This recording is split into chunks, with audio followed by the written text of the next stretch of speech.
Next to my own skin, her pearls. My mistress bids me wear them, worn them, until evening when I'll brush her hair.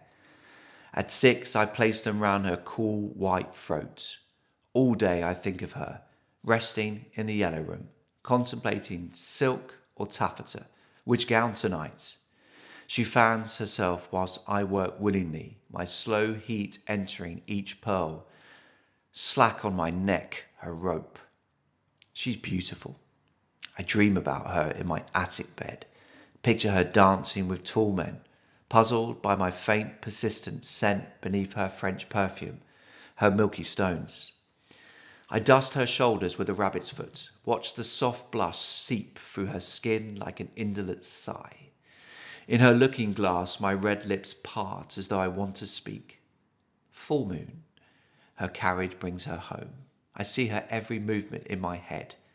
Undressing, taking off her jewels, her slim hand reaching for the case, slipping naked into bed the way she always does.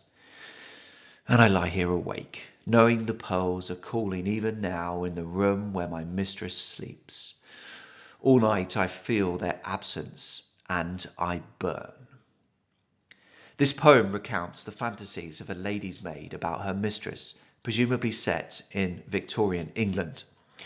One of her tasks is to wear her pearls so that they look lustrous and beautiful for her mistress during her evening engagements. She loves to do this as it provides the minutest of physical links between her and the woman she desires so much. In Victorian England, homosexual relationships were taboo and illegal, whilst class divisions were far more pronounced. Within this poem, the lady's maid knows that there is no chance of her embarking upon any kind of relationship with her mistress. Yet this does not stop her fantasizing about her and passionately yearning. The meter does vary throughout the poem, but trochaic pentameter is used in the first stanza, bids me wear them, worn them until evening. This meter highlights the tight routine and restricted nature of the lady maid's existence. Note the unusual word order within line 1. This helps accentuate the sensuality the persona derives from being able to wear her mistress's pearls, and thus indirectly coming in contact with her beautiful white skin. Asyndeton is used in line 2. Wear them, worn them.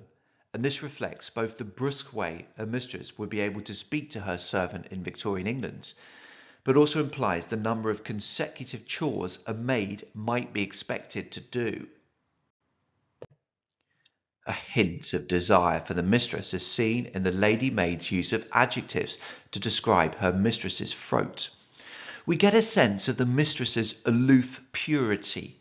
Cool may suggest that she is not easily roused or aroused, making her all the more unattainable for a hot and bothered persona. This mistress has very little to do all day, as emphasized by the passive present participles, resting and contemplating. She appears to inhabit a world in which the upper-class woman could devote huge chunks of time mulling over her appearance in order to have the greatest effect on men later on. There is a contrast between the mistress's self-indulgent idleness and the busyness of the lady's maid, as implied by the alliterative phrase work willingly. However, some of this willingness may stem from the fact that plenty of hard work will cause her body to infuse the pearls with more sweat and natural oils, thus passing on more of herself to the mistress when giving her her pearls in the evening. The last line of the second stanza is interesting and a little disturbing, given that necks and ropes, when used typically, will refer to hanging. However, it is notable that the mistress's rope is slack on the lady maid's neck, meaning that it is loose and doesn't actually cause her any pain.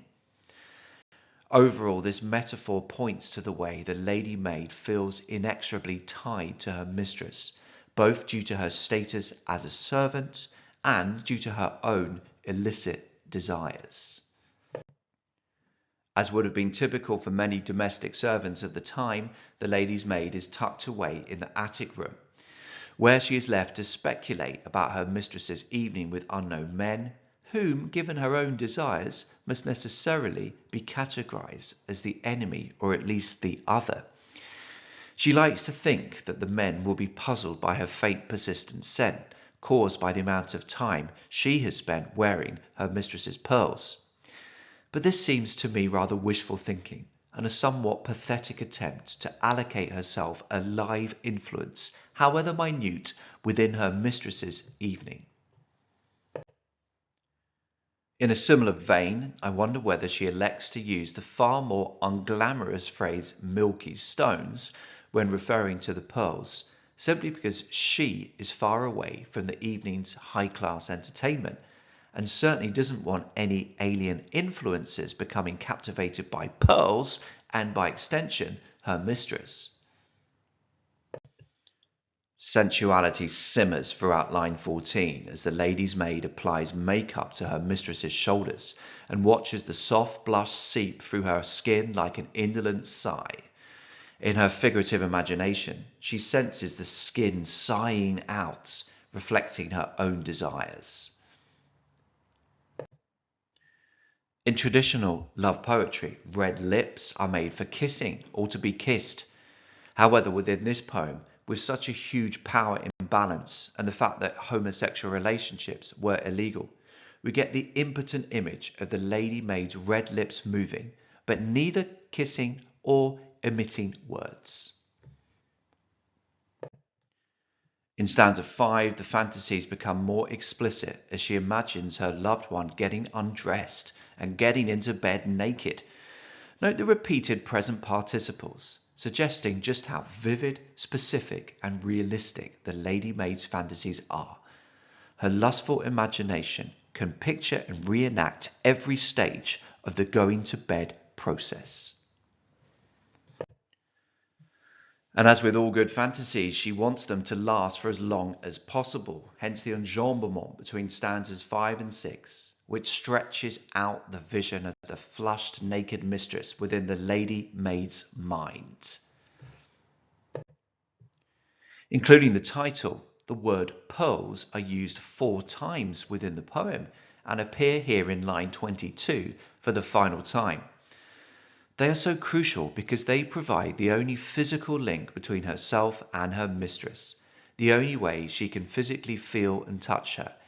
At night, she is arguably furthest removed from her mistress as A. she is not seeing her, B. she is not wearing or has not been wearing the pearls for some time. This sense of her distance and her impotent passion causes her to lie here awake in frustration. And this frustration lasts all night, as confirmed by the enjambment from lines 23 to 24. There is no punctuation to bring a halt to this endless nighttime yearning. When we think of burning in general, we think of flames and destruction. In terms of humans, burning would typically imply illness and a high temperature. Within the context of this poem, it is quite clear. These stifled routines and pent-up energy unhealthily focused on pearls are slowly but surely causing this lady's maid to deteriorate and suffer. End of. How does warming her pearls present desire and longing?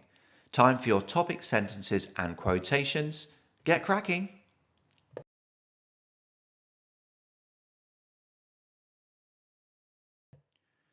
Frustrated desire and longing can result in objects taking on disproportionate significance.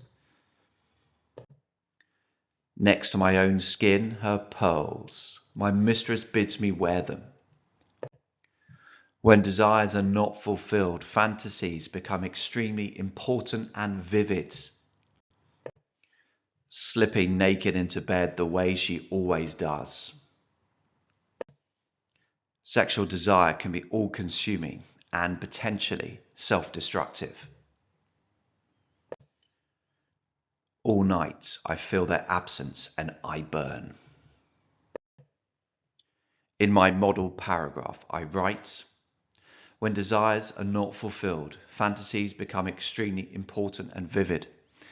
The lady's maid, living during a time in which homosexual relationships were taboo and illegal, imagines her mistress slipping naked into bed the way she always does. The present participle slipping suggests a swift, graceful movement and an all too brief, tantalizing glimpse for the maid within her feverish imagination of the naked mistress moving into bed, whilst the enjambment between stanzas creates some delicious additional time to dwell on this image. The tragedy of this poem is that there is no possibility of the maid's desires being fulfilled, and so these fantasies are unlikely to produce anything in the longer term other than pent-up frustration and impotent passion.